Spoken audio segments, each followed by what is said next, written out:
이 시간 저희들이 잠언서 24장을 읽었습니다. 잠언서 24장을 읽는 중에 말씀을 타고 이루는 주님의 생명이 우리의 마음 가운데 있고 또 우리의 영혼을 깨워 주님의 말씀으로 풍족하게 하고 은혜 중에 있게 함을 느낍니다. 귀한 말씀 몇 가지를 묵상하고요. 우리가 말씀을 붙잡고 기도하는 시간을 갖겠습니다. 24장에서도 1절과 그리고 19절에서 이렇게 말하고 있죠. 나는 악인의 형통함을 부러워하지 말며 그와 함께 있으려고도 하지 말지니라. 그 이유가 그들의 마음은 강포를 품고 그들의 입술은 재앙을 말함이니라 라고 되어 있습니다. 악인의 형통함을 가끔씩 부러워한 적이 있었습니다. 특히 여러 가지 어려움에 처하고 힘듦이 있을 때 단면적인 상황을 보고 모습을 보면서 하나님, 살아계신 하나님이 왜 그렇습니까? 또 여러 가지 그 역사적인 그런 상황과 또 악인의 날뛰임을 볼 때에 하나님의 공의는 어디 있습니까? 이렇게 하나님 앞에 엎드려 기도한 적도 있습니다. 믿는 자들이 말씀 속에서도 역시 하나님을 잘 섬기는 이들도 이러한 질문을 하고 시편의 기자도 그렇고 예레미야도 그렇고 하나님 앞에 엎드려 그렇게 간구할 때마다 하나님은 그 기도를 무시하지 않고 하나님은 깨달음을 주셔서 하나님의 그러한 심판의 때가 있음을 가르쳐 주십니다. 저와 여러분이 이 세상에 살아가면서 하나님의 허락 없이는 하나님의 백성에게 어떤 일도 주어지지 않는다라는 것을 우리는 잘 기억합니다. 그리고 그 모든 것들은 하나님께서 사용하셔서 협력하여 선을 이루신 하나님 되심을 우리는 믿습니다. 베드로도 역시 그랬던 것 같아요. 베드로전서 2장에 보면은 애매한 고난을 받게 될 때 다른 거 생각하지 말고 하나님을 생각하라. 그래서 그걸 참으면 하나님 앞에 아름다운 자가 된다라고 말합니다. 하나님은 공의로우신 분이고 또 진실하신 분이고 또 하나님의 때에 하나님이 보상하시는 다 알고 계시는 하나님 되심을 우리가 기억할 때 피할 길을 준비하시고 넉넉히 이길 수 있는 능력과 힘을 우리에게 공급하시는 좋으신 하나님 되심을 우리가 기억하기를 원합니다. 그래서 베드로전서 5장 10절에서 우리가 고난 중에 있을 때 하나님은 그것을 사용하셔서 우리를 강하게 하시고 또 하나님께서는 우리의 틀을 견고하게 하시고 그리고 우리로 하여금 하나님의 사람을 온전케 세움을 우리로 하여금 깨닫게 하고 가르치십니다. 오늘 여기 말씀도 역시 악인의 형통함을 부러워하지 말고요. 함께 있으려고 하지도 말라라고 말합니다. 함께 옆에 있으면 뭔가 우리에게 더 그 부러움, 내가 부러워한 것이 나에게 공급될 것 같은 그런 느낌 때문에 잊지 말라라고 말합니다. 시편 150편 중에서 시편의 1편은 전체를 아우르는 말씀입니다. 이 세상에서 복 있는 자는 바로 말씀을 가진 자가 복 있는 자고 함께 죄인의 길에나 오만한 자의 자리에 앉지 않는 것이 복 있는 자다라고 말합니다. 하나님을 생각하고 또 말씀을 묵상하고 말씀을 따라 사는 이들은 세상이 주지 않는 하나님만이 주실 수 있는 복을 우리에게 공급해 주십니다. 그 은혜로 살아가는 저와 여러분이 되기를 원합니다. 19절에도 역시 보니까 이렇게 되어 있어요. 너는 행악자들로 말미암아 분을 품지 말며 악인의 형통함을 부러워하지 말라. 이 분을 품는다라고 말할 때에 또 형통함을 부러워한다라고 말할 때는 분을 품고 부러워하는 것은 같은 표현입니다. 행악자들은 저렇게 잘 되고 잘 되는데 하면서 마음에 불평과 원망이 쌓이는 것이죠. 특히 나도 몰래 하나님에 대한 원망을 갖게 되는 것이죠. 그리고 행악자들을 부러워하는, 형통함을 부러워하는 그런 어리석음에 우리가 빠지게 됩니다. 성경은 또 여기서도 정확하게 그렇게 말합니다. 20절에서 대저 행악자는 장래가 없겠다. 지금 이 단순하고 이 순간적인 일시적인 모습에는 부러워 보일지 모르나 그들의 장래 궁극적인 하나님의 심판이 있음을 말해줍니다. 그들의 등불은 꺼지리라. 왜요? 공의의 하나님이 계시기 때문에. 그래서 우리는 하나님을 바라보고 하나님을 생각하고 참으라. 이는 아름답다라고 말씀은 우리에게 가르쳐줍니다. 여러분 3절에 보니까요. 집은 지혜로 말미암아 건축되고 명철로 말미암아 견고하게 되며 또 방들은 지식으로 말미암아 각종 귀하고 아름다운 보배로 채우게 되느니라. 그래서 지혜 있는 자는 강하고 지식이 있는 자는 힘을 다한다 라고 표현하면서 나타내고 있죠. 물론 여러분 이것은 이 집 또 지혜로 건축하고 명철로 견고하게 되고 이 모든 것들이 눈에 보이는 집을 건축하는 것은 아니겠죠. 우리 인생을 말하고 있습니다. 예수님의 친동생이었던 유다는 유다서 1장 20절에서 너희는 지극히 거룩한 믿음 위에 네 자신을 건축하라 라고 말합니다. 그리고 성령으로 기도하고 하나님의 사랑으로 자신을 지키고 그리스도의 긍휼의 때를 기다리는 지혜로 살라라고 우리에게 가르쳐주고 있죠. 우리 인생의 집은 지혜로 말미암아 세우라라고 말합니다. 근데 이 지혜는 하나님의 말씀으로부터 온다라고 성경은 말하죠. 예수 그리스도가 우리의 지혜와 지식의 그런 보화다라고 우리에게 말씀해주고 있죠. 우리의 인생은 말씀이 이끌어가는 그런 인생이 되어야 됨을 알게 합니다. 이 세상에서 존재하는 것이 가장 존귀한 것이 믿음이다라고 그랬죠. 그래서 아까 유다서 1장 20절에서 지극히 거룩한 믿음으로 네 자신을 건축해라. 인생을 그렇게 살아라라고 말합니다. 우리가 여러분 로마서에 보면은 믿음은 어디에서 나냐? 그리스도의 말씀으로 난다라고 우리에게 가르쳐줍니다. 믿습니다라고 행하는 것은 자기 확신에 불과합니다. 말씀이 빠지면은 자기의 그냥 확신에 따라서 자기가 이렇게 섬기면 하나님이 영광 받을 것 같다라고 생각하면서 자기 생각에 자기 의를 이루고 가요. 그래서 여러분 로마서 10장 2절에서는 하나님의 의를 따라서 산다고 생각하나 결국은 자기의 의를 이루는 자가 된다라고 말합니다. 이 말씀이 없으면 그렇습니다. 모조품 하나님을 섬기게 됩니다.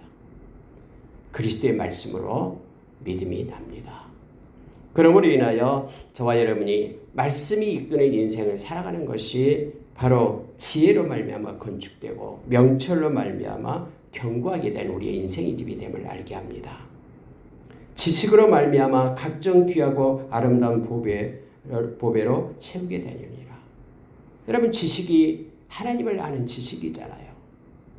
고린도후서 6장 6절 7절에 보면은 우리에게 주어지는 의의 무기가 있다고 말합니다. 다시 말하면 세상에서 구할 수 없는 하나님이 공급해주는 무기가 있는데 8가지를 얘기하잖아요. 그 중에 가장 먼저가 깨끗함으로 사는 것. 하나님이 우리에게 주신 예수의 보혈을 힘입고 우리가 이 땅에서 정결하고 깨끗한 자로, 깨끗함이 정직이 힘이고 능력입니다. 하나님이 주시는. 두 번째가 지식을 얘기하잖아요. 하나님을 아는 지식. 존 칼빈은 하나님을 아는 지식이고 믿음이다라고 그렇게 얘기했듯이 우리가 하나님을 더 알고 더 아는 만큼 우리는 믿을 수 있고 아는 만큼 더 사랑할 수 있고 아는 만큼 소망하면서 갈 수 있어요. 하나님을 아는 지식을 우리에게 공급해 주는 것은 성령님이시죠. 2000년 전에 십자가에 달리신 예수 그리스도가 저와 여러분의 죄 때문에 죽으셨다라고 우리에게 확신을 주는 분이 성령님이시잖아요. 성령님의 깨달음이 없이는 그것이 우리가 믿고 나갈 수 있는 우리에게 그런 능력이 어디서 납니까? 말씀을 통해서 성령님이 깨닫게 하시고 지금도 살아계신 하나님이 우리와 함께 하심을 알게 하고 또 진짜 살아계셔서 우리가 교통하며 우리를 이끌고 가시는 것을 우리가 알게 됩니다. 하나님을 아는 지식. 그래서 요한복음 17장 3절에서 그것이 곧 영생이다라고 우리에게 가르쳐 줍니다. 그래서 여러분 우리 인생 중에서 가장 아름다운 것이 바로 하나님의 말씀에 따라서 말씀의 이끌음을 받는 말씀이 이끄는 삶을 사는 것임을 알게 합니다. 이것이 곧 믿음이기에 하나님을 기쁘시게 하고 영화롭게 함을 우리가 잘 압니다.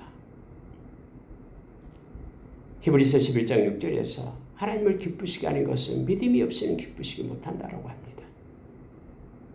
그가 계신 것, 그가 살아계셔서 지금 나와 함께 하심을 믿는 믿음.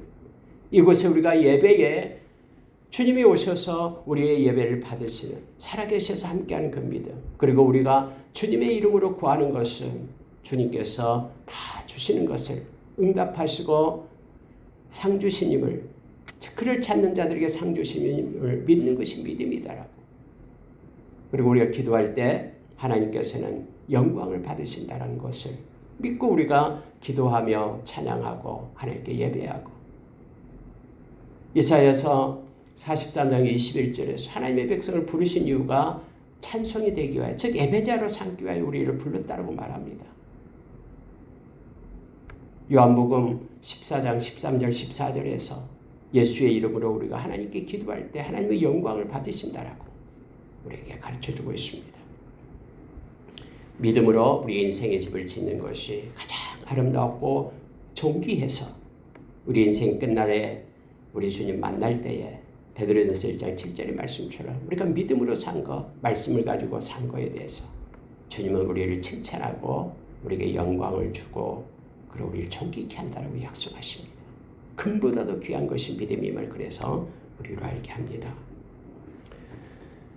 저와 여러분이 하나님을 아는 지식 때문에 더 깊이 하나님을 만나고 우리의 마음을 눈을 떠서 우리 주님을 알고 성령님을 알고 그래 더 깊이 믿고 신뢰하고 사랑하고, 그것이 곧 가장 귀하고 아름다운 보배들로 우리의 인생의 집을 짓는 것임을 기억하면서 나가기를 원합니다. 우리에게 주어지는 모든 것들은 우리 주님이 채워주시고 또 우리에게 필요를 공급해 주신다라고 약속해 줍니다. 디모데 전서 6장 5절 이하에서 가르쳐주고 있죠. 그래서 저와 여러분의 인생이 말씀에 이끌리는 삶, 하나님을 경외하며 주님을 믿고 의지하는 아름다운 삶으로 세워지기를 소망합니다. 여러분 10절로 넘어가겠습니다. 10절 보면은 네가 만일 환난 날에 낙담하면 네 힘이 미약함을 보임이니라. 너는 사망으로 끌려가는 자를 건져주며 사륙을 당하게 된 자를 구원하지 아니하려고 하지 말라. 네가 말하기를 나는 그것을 알지 못하였노라 할지라도 마음을 저울질하시는 이가 어찌 통찰하지 못하시겠으며 네 영혼을 지키시는 이가 어찌 알지 못하시겠느냐. 그가 각 사람의 행위대로 보응하리라. 여러분 이 말씀을 우리가 묵상하면 너무너무 큰 두려움이 마음 가운데 있게 됩니다. 환난 날에 어려움이 올 때에 우리는 자주 낙담하고 그리고 주저앉아 있는 경우가 있었잖아요. 갈라디아서 6장 9절의 말씀처럼 선을 행하되 낙심하지 말라라고 했는데 피곤하지 않으면 때가 이르면 이루리라라고 우리에게 가르쳐 주는데, 빌립보 교인들은 말씀을 받고 선을 행하되 끝까지 바울 사도를 도우면서 그렇게 기도로 동참했잖아요. 선한 일을 시작하신 이가 하나님이시기 때문에, 우리 주님이기 때문에 그가 지키며 이끈다라고, 너희들 참 잘했다라고 하면서 빌립보서 1장에서 우리에게 가르쳐주고 있죠. 저와 여러분이 낙심하지 말고 어떤 상황 가운데서도 주님 앞에 나아가기를 원합니다. 주님이 주는 동력으로 일어서서 나가기를 원하는데요. 사망으로 끌려가는 자를 건져주며 살육을 당하게 된 자를 구원하며 이 일을 해라라고 말합니다. 예수님께서는 마태복음 10장 28절에서 너희는 너희의 생명을 해하려는 자를 두려워하지 말라. 너희들의 그 영혼을 지옥에 던지는 하나님을 두려워하라 라고 말씀을 하십니다. 저와 여러분이 세상 살아갈 동안에 이미 영원한 생명을 얻은 자로서 하나님의 마음을 가지고 우리가 당당하게 서기를 원합니다. 사망으로 끌려가는 자를 건져주는 통로가 되기를 원합니다. 구원의 열정이 우리의 마음 가운데 있기를 원합니다. 기도로 성령의 능력으로 우리가 생명의 통로로 그리스도의 향기가 되기를 원합니다. 불의와 타협하지 말고 우리가 선 자리에서 사망으로 끌려가는 이들을 위하여 기도하고 예수 그리스도의 복음에 통로가 되기를 원합니다. 살육을 당하게 된 자들을 구원하지 아니하려고 하지 마라. 모른 채 하지 말라라는 거예요. 네가 모른 채 한다고 해도 하나님은 보고 계신다라고 말합니다. 마음을 저울질하시는 네가 어찌 통찰하지 않겠느냐. 지금 네 마음에 있는 그 낙심, 선을 행하다가 주저앉아 있는 그 낙심 왜 하나님이 알지 못하겠느냐 하면서 힘을 내어 일어날 것을 신약의 눈으로 이 말씀을 볼 때 그렇습니다. 그래서 우리가 낙심하지 말고 주님을 의지하면서 주님이 주신 힘으로 주님이 맡겨진 사명에 끝까지 충성하는 자 되기를 원합니다. 우리 주님은 우리의 영혼을 지키시는 분입니다. 그런데 어찌 알지 못하겠느냐. 우리가 요한계시록 22장에 보면은 우리 주님이 지금 우리를 향하여 오고 계신다 하죠. 근데 그의 손에는 상을 가지고 온다라고 말합니다. 근데 각 사람의 행위대로 갚아주리라 라고 말하고 있음을 성경은 말합니다. 하나님은 만홀히 여김을 받지 않습니다. 심지 않는 데서 거두는 자를 행하여 심지 않는 데서 거둘 줄 알았느냐 하면서 마태복음 25장에서 한 달란트 받은 자를 그렇게 책망하는 모습을 우리 주님이 책망하는 모습을 우리는 너무나 잘 압니다. 하나님께서 우리의 마음에 주신 것에 그리고 어디서든 예수 그리스도의 제자로서 우리가 힘있게 하나님께서 맡겨주신 일에 충성된 자라고 그렇게 서기를 원합니다. 여러분 갑자기 13절에 보면은 내 아들아 꿀을 먹으라 이것이 좋으니라 송이꿀을 먹으라 이것이 내 입에 다니라 하고 꿀 얘기가 나옵니다. 근데 여러분 이것은 그냥 꿀을 먹어라라는 뜻이 아니죠. 왜냐하면 밑에 14절과 연결되기 때문에 그렇습니다. 그 꿀이 뭐냐면 바로 지혜다라고 말하고 있습니다.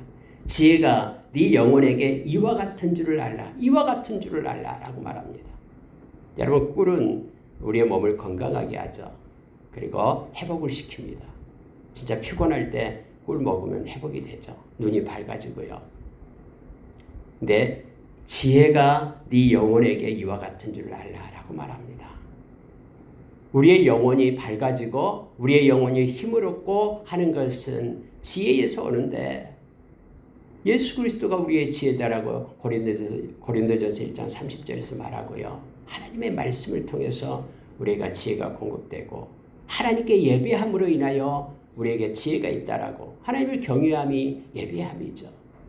그래서 우리가 말씀으로부터 오는 지혜를 얻게 될 때 우리의 영혼이 밝아지고 힘을 얻고 그래서 이 말씀의 지혜를 가질 것을 요청해주고 있는 것입니다. 이것을 얻으면 정령이 네 장래가 있겠고 네 소망이 끊어지지 아니하리라 라고 말합니다. 우리의 장래는 말씀을 받는 자의 몫입니다. 그리고 우리는 언약의 백성이기 때문에 말씀의 사람들이에요. 말씀이 송이꿀보다 더 달달하고 시편의 기자는 그렇게 말하죠. 이러한 은혜가 저와 여러분에게 있기를 원합니다. 우리의 영혼이 깨어나서 너무너무 기뻐하고 춤추고 하나님께 더 가까이 나아가는 이 말씀의 지혜가 말씀으로 풍족한 자가 되기를 원합니다. 골로새서 3장 16절에 보면은 그리스도의 말씀이 우리 마음에 풍성히 거할 때 우리가 지혜를 얻고 나오죠. 가르치고 권면할 수 있는 열정이 우리 가운데 생기고요. 즉 다시 말하면 말씀의 통로가 된다라는 거예요. 시와 찬미와 신령한 노래로 하나님께 예배하는 그러한 동력이 우리의 마음 가운데 일어나기 시작합니다. 영이 기뻐서 감사의 마음으로 된다라고 말합니다. 그리스도의 이름으로 일과 말에 행할 수 있다라고 그렇게 우리에게 가르쳐 줍니다. 저와 여러분이 지혜의 사람들, 말씀의 사람들이 되기를 원합니다. 그에 대한 보상이 장래가 있고 소망이 끊어지지 아니하리라 라고 말합니다. 여러분 말씀을 가진 자는 그 장래의 미래를 바라보는 자들이죠. 그래서 저와 여러분이 소망을 갖게 되고 이 소망은 우리가 히브리서 6장에서 나온 것처럼 영혼의 닻이다라고 말합니다. 그래서 깊숙이 말씀에 내린 주님께 내린 영혼에 닫히되어 소망을 가진 자들이요. 아무리 거센 바람이 불어도 요동하지 않고 떠내려가지 않습니다. 말씀을 가진 자는 소망을 가진 자이고 소망을 하나님의 나라를 소망하는 이들은 어떤 이 땅에서 그러한 여러 가지 일들이 있다 할지라도 흔들림 없이 믿음의 길을 갈 수 있음을 알게 합니다. 여러분 15절 한번 보세요. 악한 자여 의인의 집을 엿보지 말며 그가 쉬는 처소를 헐지 말지니라. 대저 의인은 7번 넘어질지라도 다시 일어나려니와 악인은 재앙으로 말미암아 엎드러지느니라. 네 원수가 넘어질 때에 즐거워하지 말며 그가 엎드러질 때의 마음을 기뻐하지 말라. 여호와께서 이것을 보시고 기뻐하지 아니하사 그의 진노를 그에게 옮기실까 두려우니라. 여러분 같이 이렇게 서로 말이 연결되니까 이렇게 두 가지 것을 붙여놓은 것입니다. 악한 자들을 향하여 의인의 집을 헤아리고 엿보지 말라라고 말합니다. 그 이유가 있어요. 왜냐하면 네가 이길 수 없다라는 거예요. 악으로 선을 이길 수 없다라고 말합니다. 그러니 약한 자여 하나님의 백성을 넘보지 말라라고 말합니다. 이것은 여러분 악한 자는 뭐 이 말씀 읽지도 않을 거예요. 근데 저와 여러분으로 하여금 읽게 하는 거예요. 왜냐하면 하나님이 개입하기 때문에 악한 자가 막 너희를 헐뜯고 헐기 위하여 몰래 그렇게 우리를 해한다라고 할지라도 그것 때문에 걱정하지 마라. 그가 너를 이기지 못한다. 요한일서 4장 4절의 말씀처럼 우리 안에 계시는 이는 세상에 있는 자보다 더 크기 때문에 너는 반드시 승리하게 될 것이다. 성령께서 악한 세상의 영을 이기기 때문에 에베소서 2장 2절 이하에서 여러분 이 세상의 영은 믿지 않는 자들을 이끌고 간다고 하잖아요. 그들이 자기의 정욕대로 살게끔 그들이 세상의 풍조를 따라 살게끔 악한 자의 영이 끌고 간다고 말합니다. 그런데 그 악한 자의 악한 영을 성령께서 이기신다라고 우리에게 말해주고 있죠. 아무리 홀려해도 성령이 함께 하시는 하나님의 백성들은 그들이 이길 수 없다라는 것은 우리를 위하여 쓴 말씀이에요. 이 말씀이에요. 왜냐하면 의인은 7번 넘어진다고 해도 행여나 약한 자가 헐어가지고 넘어진다고 해도 절대로 그대로 망한 법이 없다라고 말합니다. 7번 넘어져도 다시 일어난다. 왜요? 하나님이 함께하기 때문에. 그러나 악인은 아무리 엄청나게 막 승승장구하더라도 하나님의 심판할 때 한 번 넘어지면 그들은 그곳으로서 패하게 된다고 말합니다. 근데 여러분 그 밑에 17절과 18절을 연결해요. 에스겔서에 나온 말씀처럼 말하고 있는 것입니다. 하나님은 악한 자가 심판을 받고 이렇게 하나님의 책망을 받을 때에 그걸 하나님이 기뻐하지 않거든요. 박수치면서 네가 그럴 줄 알았다 하면서 그렇게 행하지 말라라고 말합니다. 긍휼히 여기고 주님의 마음을 가지고 불쌍히 여길 것을 말합니다. 그래서 여러분 악한 자가 여러 가지 사고를 당하고 힘듦을 당하고 뭐 할 때도 역시 마음 가운데 후련하다 이런 말 하면 안 됩니다. 마음으로 기도하면서 불쌍히 여길 줄 알아야 됩니다. 오늘 말씀 가운데 하나님은 악인이라도 악한 자라도 그들이 그렇게 심판받는 것을 원하지 않거든요. 그래서 여러분 베드로 사도는 베드로후서 3장 8절 이하에서 하루같이 천년같이 천년이 하루같이 주님이 오실 때를 기다리고 있다고 말하죠. 한 생명이라도 회개하고 구원받게 하기 위하여. 이것이 하나님의 마음임을 우리에게 말합니다. 우리가 그래서 긍휼의 마음을 품기를 원합니다. 악으로 악을 갚지 말고 선으로 악을 갚아라 라고 말하죠. 로마서에서요. 그리고 모든 원수 갚는 것은 하나님께 있으니까 하나님께 맡기라라고 그를 위하여 기도하라고 말합니다. 누가복음 6장에서는 우리가 원수를 사랑하라고 말하면서 핍박받는 자를 위하여 기도하라고 그리고 그들을 선대하라고 우리에게 가르치죠. 이것이 더 나은 의를 가진 하나님의 백성의 모습이다라고 우리에게 말해주고 있습니다.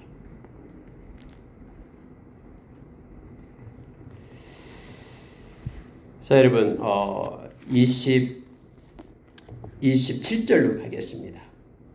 네 일을 밖에서 다스리며 너를 위하여 밭에서 준비하고 그 위에 네 집을 세울지니라.